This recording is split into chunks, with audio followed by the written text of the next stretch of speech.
Begitu terpilih, dilantik, dan masuk istana atau kantornya, pikiran pertama kali adalah bagaimana memenangi pemilu berikutnya. Yang akan datang. Rakyat, nanti. Tadi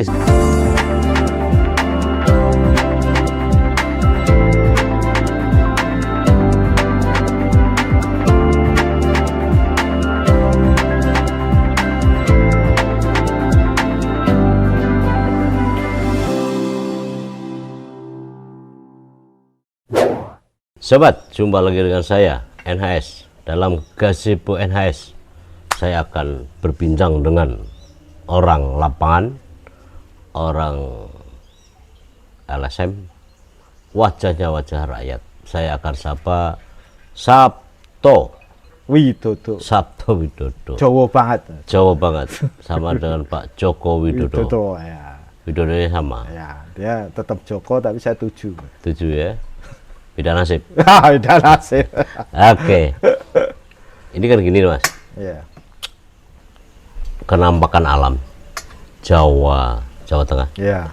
Itu kan tidak merata. Ada pantai utara, ada pantai selatan. Pantura, Pansela. Itu kan bagian dari satu dari sekian kesenjangan ya. Iya. Antara Pantura dengan pantai selatan, Pansela ya. Antara kota dengan desa, antara agraris non agraris gitu ya. Nah sekarang satu. Kenapa sih ya? Dari dulu ini belum terselesaikan. Paling nggak secara konsepsional tentang beberapa pembangunan di Jawa Tengah ini. Bahwa kayak tadi ya, kayak saya lihat gitu ya, antara Semarang dengan Gerobokan. Jalan itu Blora. Ya Blora. Ya. Jalan kan tidak pernah selesai itu ya. Ada aja tambal sulam. Betul. Apa sih sebenarnya masalahnya? Ya, kalau dikaitkan dengan alam tadi, kita memang sistem ataupun pemerintah saya pikir tidak punya terobosan yang atau perpikiran, kalau orang bilang mungkin of the box gitu ya. Out of the box. Meskipun saya tidak pernah meyakini out of the box, tapi kita think in of the bigger box. Jadi kita sebenarnya nggak pernah keluar dari kotak, cuman bikin kotak baru yang lebih gede kan. Nah, inilah yang saya lihat dalam paradigma pembangunan, paradigma itu tidak pernah berubah kan gitu. Jadi bagaimana berhubungan dengan alam, bagaimana dengan rakyat yang sudah bertahun-tahun dekat dengan alam itu, kadang kebijakannya, paradigmanya berpuluh-puluh tahun masih sama. Kalau mau butuh tanah, ya pembangunan mengambil tanah dari rakyatnya kan gitu. Di saat yang sama pemberlakuan alam juga masih sama. Arahnya betonisasi. Itu seperti itu terus, dan terbukti bahwa Pantura betonisasinya nggak pernah selesai. Hanya pindah-pindah saja kan. Dibeton di sana, usia betonnya harusnya sekian puluh tahun, belum selesai, udah pindah lagi pembeton. Nah itulah saya pikir di Jawa Tengah itu paradigma dan terobosannya itu yang kurang kan gitu. Misalnya saya ambil contoh ketika Kendeng rame kan gitu. Kendeng itu maksudnya Kendeng pabrik semen Rembang itu kan. Rembang Pati ya, ya. Itu kan isunya sampai ada yang ngecor kakinya di depan istana. Itu kan protes yang luar biasa. Itu pengambilan penguasaan lahan mereka korban pembangunan. Pada saat yang sama setelah itu sangat mungkin yang terjadi adalah teralienasi kan mereka dengan pertaniannya. Kalau saya masih ingat betul teman-teman saudara-saudara kita di Kendeng ketika protes, saya itu bertani itu karena mencintai saudara-saudara dan mencintai alam. Saya mencintai saudara-saudara dengan bertani menghasilkan makanan. Saya mencintai alam dengan mengolah alam itu dalam bentuk bertani, bergaul tiap hari. Kendeng terjadi, Wadas muncul kan gitu. Wadas lebih menarik dalam pandangan saya. Sebetulnya Wadas bisa digunakan pemikiran terobosan, berbeda dengan Kendeng yang memang membutuhkan lahan. Kalau di Wadas ini kan antara Wadas dengan Waduk Bener itu jaraknya kan jauh. Jadi kalau yang korban karena genangan wajar tanahnya hilang. Kalau Wadas ini kan yang dibutuhkan batunya. Oh ya. Karena Wadas itu mau dijadikan tambang batu, batunya digunakan untuk membangun bendungan. Nah, kenapa nggak ambil batunya aja? Nah, itu kan Bang. Kenapa nggak diambil batunya saja? Kan bisa petani pemilik Memang lahan yang dilakukan oleh penguasa, ya. baik penguasa ekonomi maupun penguasa pemerintahan, diambil tanahnya. Nah, diambil tanahnya kan dengan Itu yang menjadi masalah. Jadi masalah karena pada prinsipnya jual tanah nggak pernah untung. Sorry. Tapi clear bahwa yang diperlukan untuk pembangunan waduk tadi adalah batunya. Kalau dari Wadas pasti batunya. Kenapa gitu? Karena itu kan berjarak 11 kilometer dan bukan daerah genangan. Karena memang mau diambil batunya untuk pembangunan. Maka kenapa pemerintah tidak beli batunya saja, digali setelah selesai pembangunan tanah kembali milik rakyat. Iya, kenapa? Saya lihat ya karena paradigmanya itu bukan pamong, tapi pangreh. Kan gitu. Kalau di Jawa kan ada pamong projo sama ada pangreh projo. Karena paradigmanya pangreh. Satu, yang kedua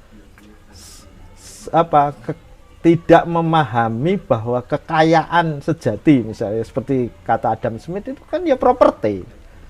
Kan gitu. Meskipun dengan alasan bahwa ini kan bisa ditukar guling atau dikasih cash bisa beli tempat lain, tapi kan tanah juga ada kesejarahan, ada kedekatan, ada warisan.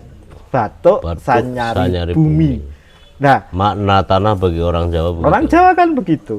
Nah, ini kan yang saya nggak tahu, ini kan gubernurnya juga orang Jawa, memahami enggak prinsip-prinsip seperti itu. Orang Purworejo juga. Orang Purworejo dekat sana, kan gitu. Dan mestinya jadi sebenarnya bisa dilakukan tanpa mengambil tanahnya. Iya, bisa. Tapi cukup diambil batunya, ditambang batunya. Tapi yang terjadi justru kan mengambil tanahnya. Mengambil tanah, kan gitu. Ini apa yang bisa kita lihat kan gitu. Artinya yang behind-nya mungkin ada kan bahwa karena sifatnya pangreh ya bagaimana berkuasa kan, menguasai. Iya, kenapa ya nggak lakukan itu ya? Kenapa nggak misalnya seperti itu aja? Kan tidak akan mengorbankan paling kurang perasaan, perasaan kan orang lain. Dan itu adalah bagian dari masyarakat kita. Bagian dari masyarakat kita. Itu yang mungkin saya lihat apakah memungkin adanya gini. Jadi kalau kita lihat bukan hanya kasus Wadas, kasus Galian C. Sorry. Kan gitu. Aku ke Wadas tadi itu. Ya. Kan andai kata terpenuhi batunya selesai kan? Iya. Lalu ente bilang bahwa itu karena keinginan untuk menguasai tanah. Nah, ya kebutuhan tanah di situ dalam rangka bendungan apa dong? Ya nggak ada lah. Kan di situ yang Wadas tuh utuhnya batu. Saya punya uang. Iya. Ada orang yang jualan tanah. Iya. Oke. Beli, oke. Iya.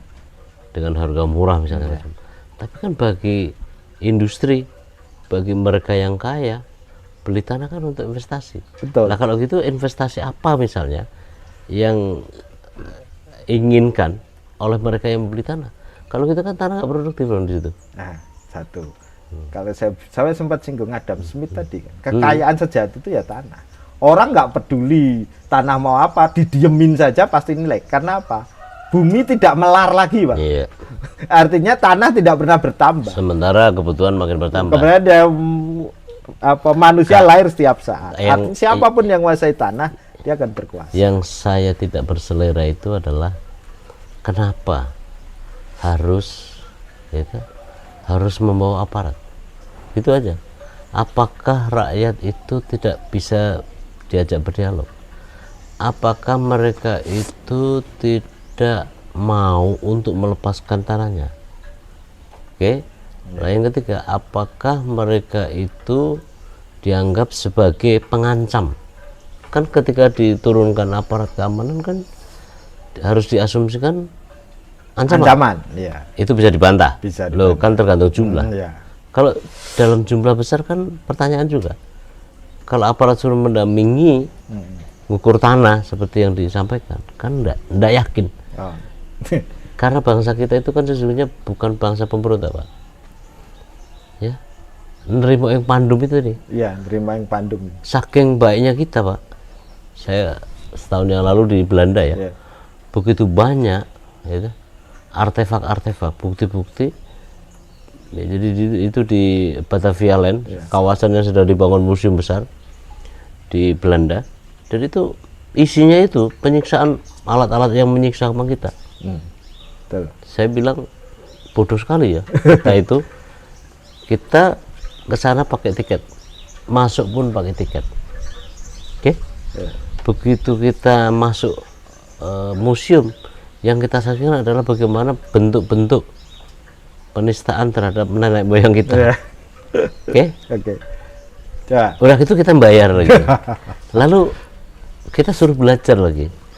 Nah, maksud saya adalah apa sih sebenarnya tujuannya? Ya, kayak gini ya. Terkait dengan kembali ke kenapa harus pakai aparat keamanan tadi, saya jawab yang awal. Mungkin nih, kalau saya itu bedanya Lamis dengan Wasis. Apa itu? Apa itu? Di seorang pemimpin itu bisa jadi dia pandai bicara, tapi Lamis. Emang kalau orang anak-anak sekarang Lamis itu ya omong tok, atau omong doang, hanya berlamis, hanya di bibir live service kan.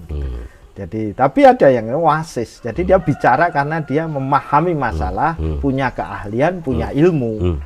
Nah, ketika orang-orang yang bersifat hanya Lamis itu sangat mungkin akan punya daya tahan negosiasi yang tipis.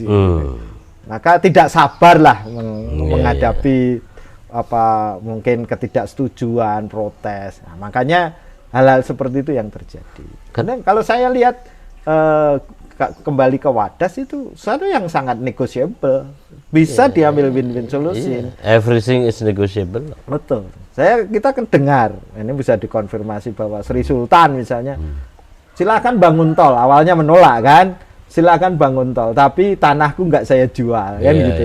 Silakan. Nah, jadi mungkin boleh dilewati untuk tol, tapi kepemilikannya tanah masih berubah. berubah. Kan rakyat bisa juga begitu kan. Tapi kalau rakyat yang di tol pasti nggak bisa, jumlahnya sedikit. Tapi kalau di Wadas kan yang memang dibutuhkan bukan tanahnya, tapi batunya satu. Yang kedua terkait dengan itu, kenapa orang ingin menguasai tanah yang dikatakan mungkin tanah itu nggak produktif. Orang beli tanah itu dengan harga murah, luas, tapi dapatnya volume. Bisa ya? Kita lihat kan? Orang beli gunung, bukit itu dihitungnya luas. Tapi begitu dia jual sebagai galian C, tidak kiloan, tidak hanya kiloan, dia volume.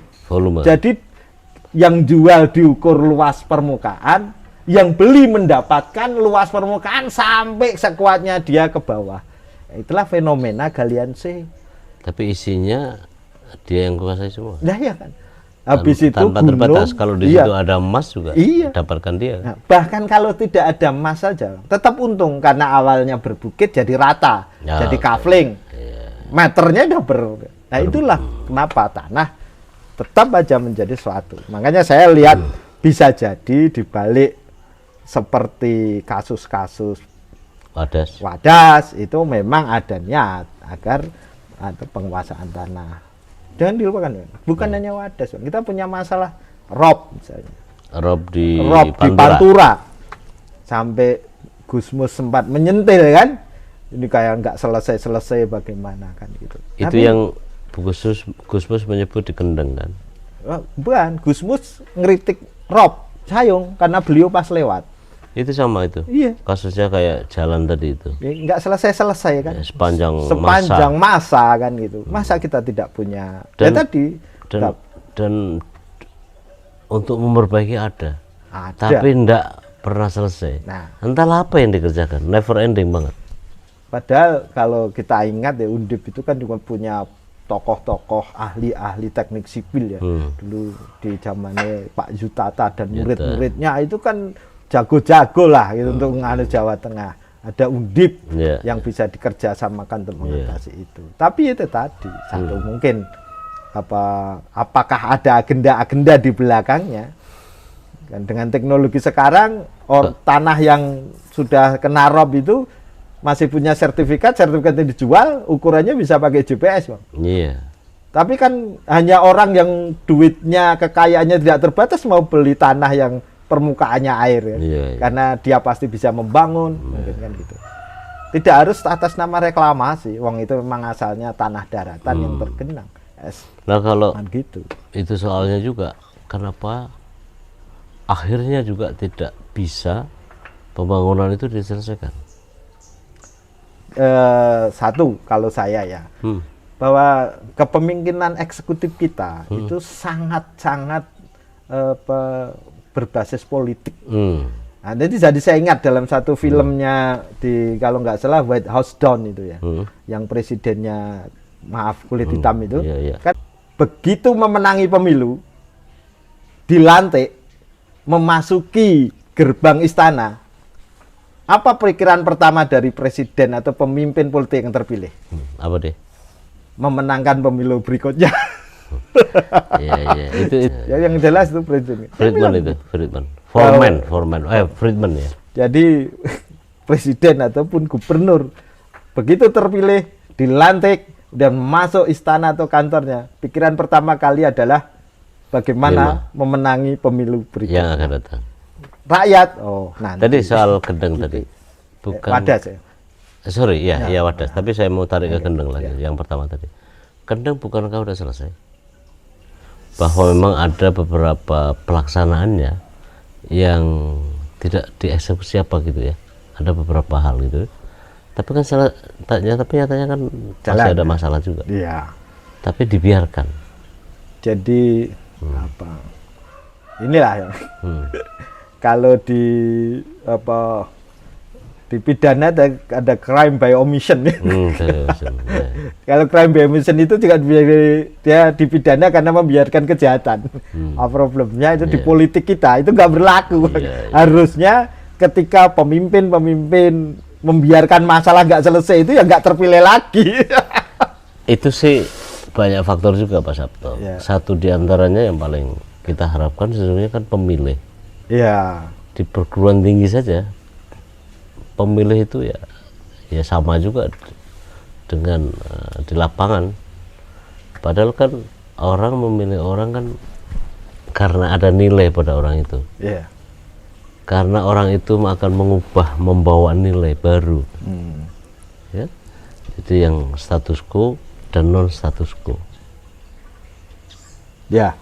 Tapi gini, ada fenomena menarik. Mungkin maaf kalau saya akhirnya akan menyebut nama misalnya ya.